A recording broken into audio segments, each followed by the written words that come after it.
Welcome to a pivotal moment in the world of podcast as we proudly present the Men's Mental Health Show featuring the renowned Larry Mabry in collaboration with the Maassen Group. This essential exploration of men's mental health wouldn't be possible without the invaluable support of Rainier Avenue Radio World. Now, let's dive into this crucial conversation with Larry Mabry and the Maassen Group. Your mental well-being matters. Here's Larry Mabry. Hey, what's going on? What's going on, guys? On this beautiful February 10th, cold here in Washington. Several months ago, we had our guest, Andrew Mead. It was so popular. We wanted to kind of talk about that. We talked a little bit about the father wound, different aspects of it.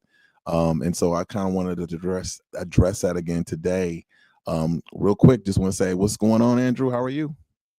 Hey, thanks for having me back in. Man, I can't believe it's been 2 months since the combo back in November, and here we are, February, post Super Bowl. Oh yeah, the internet is lit up. Oh yeah, yeah. Did you get a chance to get caught up with They Not Like Us on there? Oh yeah, I got about half of the imagery and the message, but the internet has clued me in on the rest. So yeah, thank you. yeah, that was good. Yes. Yeah, I got a chance to check it out, a little bit of it. And what'd you think about it overall? I thought it was brilliant. Yeah. I just couldn't believe that was Serena dancing there too. Yeah, with the crip walk, right? She broke it down, right? She had to show us what's up. And ironically, I think she was dating Drake back in the day. So, a little bit of shade there going on there, Little, a lot of shade. Right. Lot. And we probably take up the whole. Yeah. We'll keep it moving. We'll keep it moving with that. We can talk about all their father wounds, right? Rather than ours. This would be a lot easier. Exactly. Yeah. They're not like us. But anyway, let's keep it. Let's keep it moving, and let's talk about that a little bit. Today, I guess we'll call it Beyond the Father Wound. For our session today. I like it. And you and I talked a little bit about. How do we get to closure, right? Like, what does that look like? So the first thing I want to talk about is what would you think would be the impact as far as the father wound? Well, I think first of all, what is it? Because we may have some new people. What is a father wound? Let's talk a little bit about that. Good idea. Yeah, let's reorient everyone. The father wound, I think, from what I've read and my own understanding of the father wound I experienced, is just not getting those emotional needs met. It could be physical too, but mostly it's emotional, like for affirmation, affection, allowing like them to allow you to have your own experience of life and growing up. And it's just not getting those needs met along the way. And the impact is that you look for that in other people and other relationships. Yeah. Is if you're constantly seeking validation, constantly seeking approval and affirmation, I think what happens is you end up not having a good self-esteem, and your mental health can suffer because you're always sort of relying on what other people are bringing back to you, and they're in their own issues, right? They're in their own fields, working on their own stuff. Yeah. And if you make that end up being what you're experiencing because you're not solid in who you are, it ends up being this, I think we were just talking about chasing your tail kind of situation. And it just becomes really, like I say, looking for love in all the wrong places. Yep. I've been there for sure. So that's it. Yeah, no, I like that definition. And it's funny, when you said that, I was thinking about, kicking it with my dad, a real dad. And I noticed that, he basically, that's kind of what I observed, and sometimes we grow up, we see our family, and we tend to model that because that's just all we know. We don't know what we know. Right. Mm-hmm. But then I know when you get caught up in relationships, we realize that it's, it basically is unhealthy. Right. And so then we basically choose to make different choices so that we can have a better experience. And so you're right. Exactly. So, but how do we heal? Like, what's the process of healing that father wound? Yeah, well, we got into that a little bit, I think, in the previous sessions, but I think we didn't really lay it out for folks. And I think that is really key towards people moving in that direction. And I think the big one is awareness, like just being aware that you have a wound, like you're struggling, like you are again, looking for affirmation outside of yourself instead of internally. Yeah. And so there's just like this kind of big missing, but how would you know that? It's a blind spot. Yeah. You wouldn't know it's missing because it's not in your experience. So I think looking to someone else for support, like a safe space with a therapist, a coach, or a really good friend, a partner. I think I was talking a little bit about that, about a partner providing that mirror for me to be able to look within and be honest about what I needed or wanted. And then I think the other step is, just being compassionate for yourself, being very kind and compassionate. And when it comes up, you don't judge it. You don't get mad at yourself. You just go, oh, good to know. I see that in myself, and by having those healthy relationships, trusted people around you, you could ask like, hey, am I doing it again? Right. Yeah. And I like what you said too, trusted people, because it's really important to make sure that the individual that is assisting you is emotionally intelligent. I would also say that they're, I would say, evolved on their journey, right? Because you need to have a reflection of someone that's kind of healed to kind of support you and not judge you in that transition. I think this is really important. Also too, I would say, being authentic with yourself, because I would say as men, sometimes that's a challenge, right? The bravado, hanging out with our boys, what does it look like? Like, what are you really trying to accomplish with being the proper father, right? We think, oh, we got to work hard. Yeah, and that's a part of it. But what's going on with that emotional part, right? The nurturing, the masculine nurturing part. I think that's important. And so, having that authenticity, being honest with yourself, but also, being compassionate, towards yourself, I think is important as well. Yeah. So. I saw something today on this, as I've done all this more, research and dove into this after our first conversation, a little more. I mean, I've been at it for a good, at least 4-5 years. I think it was 2019 when I was recreating my relationship with my own dad. It's kind of where it really started. And the safe place for grief and anger to flow, right? Like I always say, anger is kind of this gateway to courage, because then you can kind of tip it towards trust and you believe yourself. It's almost like if I'm experiencing this, you believe it instead of like being made wrong for it. Right.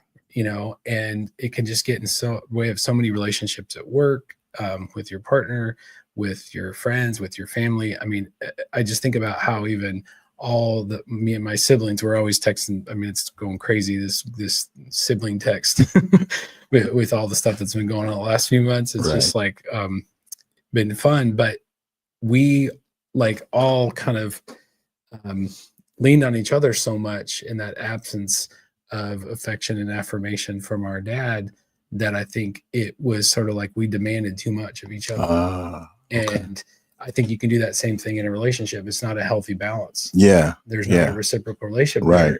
If you don't know about my gap and I have this father wound, but I'm always coming to you with the same issue. Yeah. It might could be not demanding just be you. a relationship. Right. Yeah. It's probably something in me, a wound that I maybe not even aware of is unhealed. Well, of course you're not going to be able to heal it. It's my work to do, and maybe with my father. But it's really, I think that was the last step, was giving yourself what you need. Like reparenting yourself was kind of the last step there. And so how would you reparent yourself? Like, what are some things you could do to possibly start to reparent yourself? Well, that's where you talk about little Larry. Yes. Let's talk about that actually. And, for those people that don't know, I actually have a book out. It's Healing the Inner Child, but I talk about, the inner child of the little Larry and, the little Andrew, or just basically the child part of us that was not nurtured, that needs to be supported. And I think part of, answering that question is just take care of yourself. Right. And so sounds so simple, right? It does sound simple, right? It should be so simple, but we rather make it hard. But yeah, I mean, it does sound simple, but it's a process, right? And I like what you said, like realizing that, okay, you're overstepping your bounds. You have to step back. And then how do you take care of yourself, right? Mhm. Like, do you stay in the shower longer? Like, what do you do to take care of yourself, right? What are some things you do to kind of take care of little Andrew? Well, one thing that helped was noticing where I might overfunction, right? Okay. So you look at, I guess, the fight, Fight or flight. flight, Mhm. freeze, fawn. I was a Yeah. fawner. Okay. Okay. Can you What do you clarify mean? that? What does that Yeah, mean, fawn? fawn meaning like you're, just over exuberant about helping somebody, always offering help. Can I Yeah. get you directions out of the neighborhood? Or Yeah. what? I just remember someone being like, "Oh yeah, I know how to. I got here. I know how to get out." Got And I it. realized, Got it. oh, there I go again. Right. Okay. So Catching yourself with that. yeah, catching Okay. yourself is early on in that those process, and just having a lot of grace for yourself too when Yeah. you are doing it, and making amends, right? Being able to ask, to apologize, but I think it's noticing patterns is like the bigger Yeah. key I'm Recognizing the working on. patterns. Yeah. Yeah, my own book based on patterns that we develop to survive our childhood. Yeah. And so those patterns inevitably show up later in life. And so being able to notice them, be aware of them, ask other people to help you notice them, right? That's why therapy and coaching Yeah. and good friends and all these aspects of mental health. I mean, I think it's really the same aspects of good mental health Yeah. that allow you to heal the father wound, which Yeah, I is good. think You you're don't right. have a new set of habits to Right. learn. They're just Right. the same things. Right. So it's honoring your experience. I think believing yourself, trusting yourself, whatever you want to call it, like that. Oh, I'm wonder if I'm doing this, and then asking and being able to trust that, like, oh yeah, I can change. Like I can do something different and make a new decision here. But for some, it just depends on what their pattern is. I don't Yeah. maybe share some of yours, but mine is definitely always like an over function. Let me make sure and care for this person or rescue this person Right. or protect this person from Yeah. the evil world out there. Yeah. And I like what you said, because I feel like as men, we're protectors, but realizing the pattern where it's a little bit over the top, right? And so kind of taking a step back. And I also like what you said, Andrew, about having grace. Like once you noticing it, like don't judge it, like, oh, okay, I notice it. And then take those baby steps to change it. And so maybe where you would offer your services or offer help, you might want to step back. And I would say it's more of an internal battle, right? Like, because you're kind of battling yourself, but realizing by you like taking a step back, you're actually helping yourself, but you're helping the inner child part of yourself, right? That you may have neglected.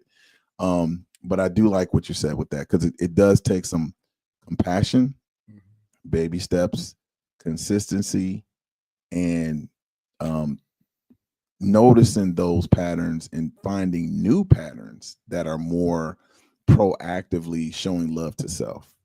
So I would say one biggest thing that I've done for myself is going for walks, right? That's something that really helps me. It helps me breathe. It helps me spend some time myself, process some things, and not take just thoughts from everyone else. I think that's important. And finding some things that were maybe unhealthy and channeling them in some healthy ways, right? I think that's important. Any other suggestions you have as far as trying to heal that? Well, the biggest one for me is, like I say, we're looking for love in all the wrong places. Yeah. And an easy one to recognize, whether it's through work or through relationships or, even your own kids. Sometimes we lean too much on them for affirmation and giving it to ourselves. In other words, Yeah. like, oh, sometimes I'll wake up, at 4:30 or 5 in the morning and my mind's spinning, and I'll actually interrupt it. Like I'll just stop and be like, okay, clearly I'm not going to figure this out at 5:30 in the morning. And what can I do to allow love to come in and sort of like seep in, whether it's hugging a pillow or doing a certain kind of like hold or breathing, breath work, stretching. Right. Like I'll find if I really have the same care and compassion on myself that I would if one of my kids was struggling, I just feel so much better, and I like calm my nervous system and regulate. Basically, it's learning to regulate ourselves, and so we're sourcing from this place of love instead of fear, which is kind of my whole mission in life. And so I have to practice, what I preach, but it's really learning to, I think, transmute the pain and the anger. And you got to have healthy, like I said, safe places to let that anger out. And, at times, it really is vital, I think, to have those spaces to do that. And then all of a sudden, when that anger clears naturally, you're kind of just in this place of courage and trust and love, really. So for me, it was like, I think the turning point of that whole interview, the first one was really interesting, because you're like, so then your dad was more available? I was like, no. So I like that. So not the situation didn't really change, but you changed around the situation. Right. I addressed my lack and my need and started allowing myself to receive that, and saw him more as human. Right. And so love started to flow between us. And so I kind of interrupted the pattern. I used to think about that when I was in financial services, and there was just a negative cascade of things happening. And I would be like, okay, it stops here with me. Right.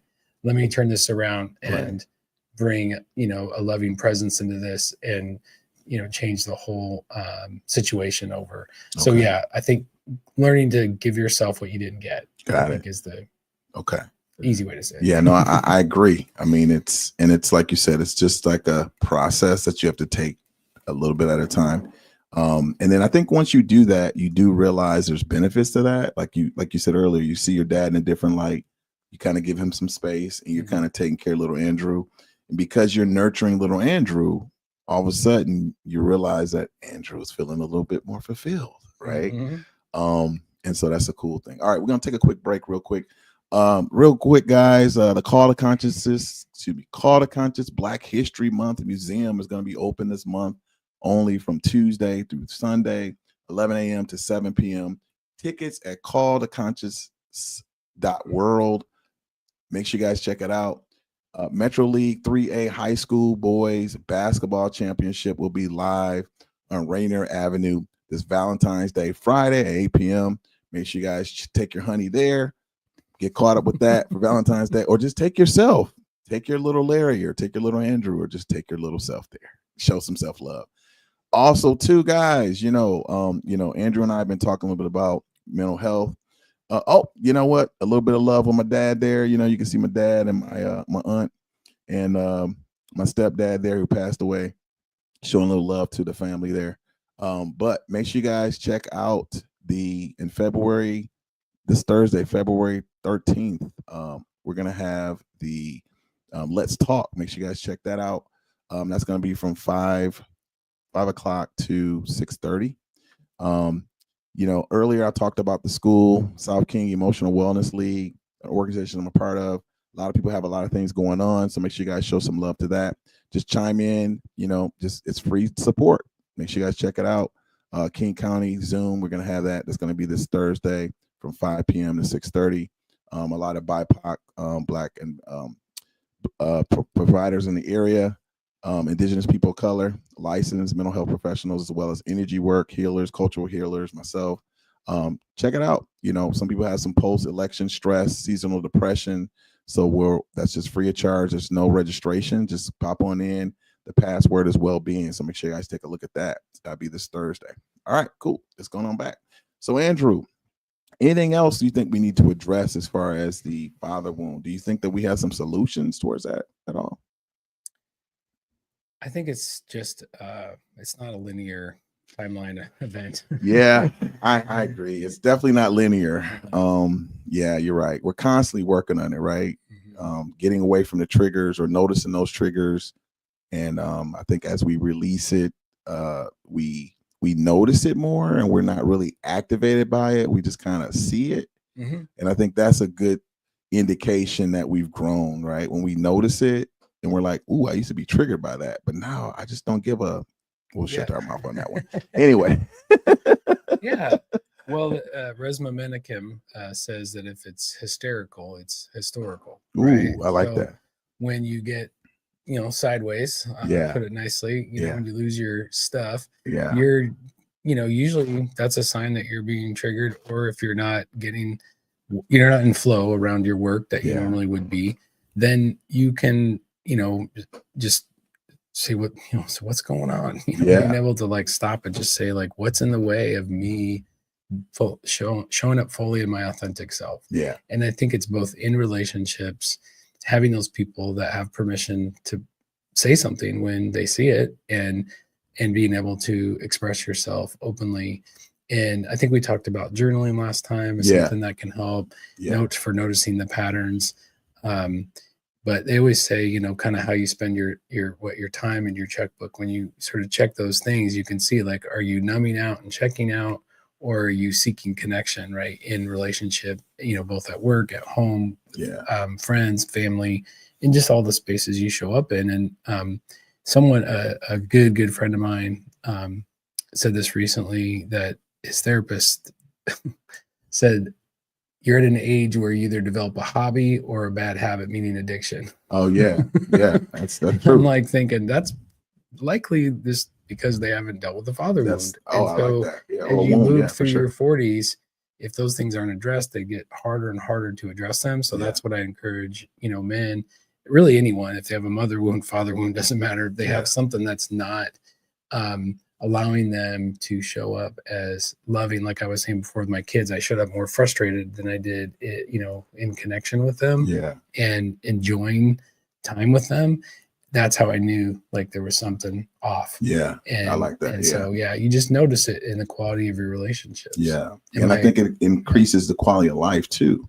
Right. And I think, you know, something too, I wanted to address too, typically when you have these particular challenges, you'll notice a certain reciprocal type of thing in your life. Like you keep having something that you keep like hitting a wall on, right? And usually it's because of the wound, not specifically the father wound, but it could be the mother wound, but just a wound in general. If you don't resolve it, then typically the universe is like, okay, bro, you got to face this because it's not handled, right? You haven't evolved. So it's important to make sure you, at some point, you know, address it, even if you're handling it a little bit each day or each moment or in each situation when you're triggered. I feel like the universe will reward you because you're being honest. Like you're being honest with yourself. The emotion has to move all the way through. Like they say, trauma isn't actually what happened to you. It's that you didn't have anyone to talk to about it. And like be angry in a moment that you might have done you harm to be angry. You couldn't run out of the situation, whatever it was, that is trapped and that's stored, like that memory is stored in your body, and to be able to move it through you all the way, whether it's, you know, anger, sadness, grief. They always say that actually, you know, underneath most rage or anger is a deep sadness. There's something that was lost there. And so being able to have, again, I think both supportive community as well as someone outside of you to ask the questions, you know, to process it, like a therapist or a coach or a mentor even can be vital towards healing. And you just notice it gets a little easier. I as agree. You start. Right. And I think it's important to, you know, have a professional or, like you said, a mature person to kind of hold you accountable, because sometimes these things are hidden. If you have that relationship, you know, where someone's kind of holding you accountable in a safe place, it kind of gives you permission to look at it. Right. Because I remember earlier, I had a young lady I was dating and she called me out on some stuff, but it was so far in my subconscious, I didn't see it. And so I was lying to myself and saying, what are you talking about? What are you talking? She was like, dude, and she would call stuff out. And I'm putting this out here because when you are traumatized by something, you literally, it's like a piece that's not there that you really can't see. And so the quality of life that you have is kind of stunted because you don't acknowledge it. And so like when she brought that up, I didn't see it until like later. Like, and I was like, wow. And I ended up calling her back like, wow, you know, I appreciate you exposing this part of me I didn't see.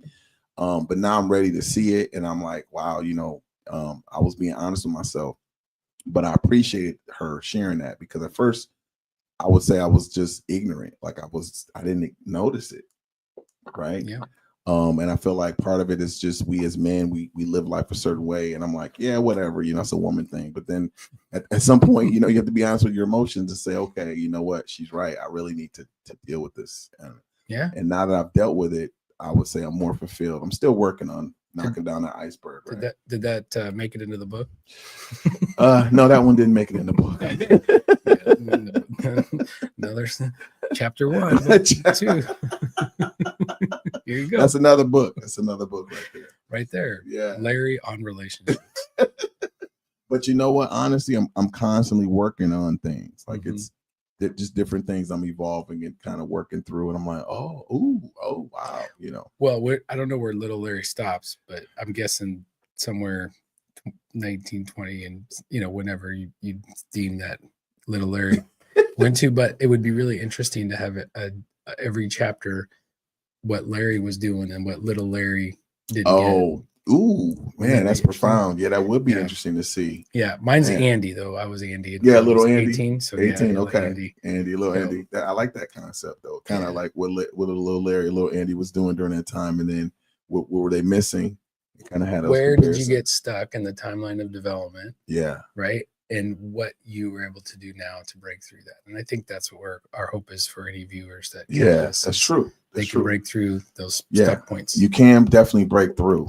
Right. And it's like a constant work in progress. And it's funny, if you look at, you know, any profession, you know, you have certain people who are good at what they do and they're still working on it. Like you're always evolving. Right. You know, you take someone like the babyface assassin. Right. You know, Steve Curry. That's what he's called. He's still working on this game. Like he's still like trying to perfect it. Right. So there's always levels. So yeah, man. Okay, cool. All right, guys. So I just want to say, first of all, I want to thank you, Andrew, for coming out. It's been a pleasure. I want to thank my viewers for tapping in. I want to thank Rainier Avenue for their grace, allowing us the space to talk about these issues. I'm curious to see what you guys think. You know, feel free to reach out to us and let us know what you think. As far as, did you think it was important? Did you think it was beneficial? Looking forward to hearing back from you guys. We're going to shut it down now. Before we shut it down, make sure you guys check out my next guest, Better Together and Living Powerfully, Dr. Tracy Harrell, or not guest, but the individual will be coming on next slot. Dr. Tracy Harrell, make sure you guys show her some love. And I'll see you guys next week. Without further ado, peace.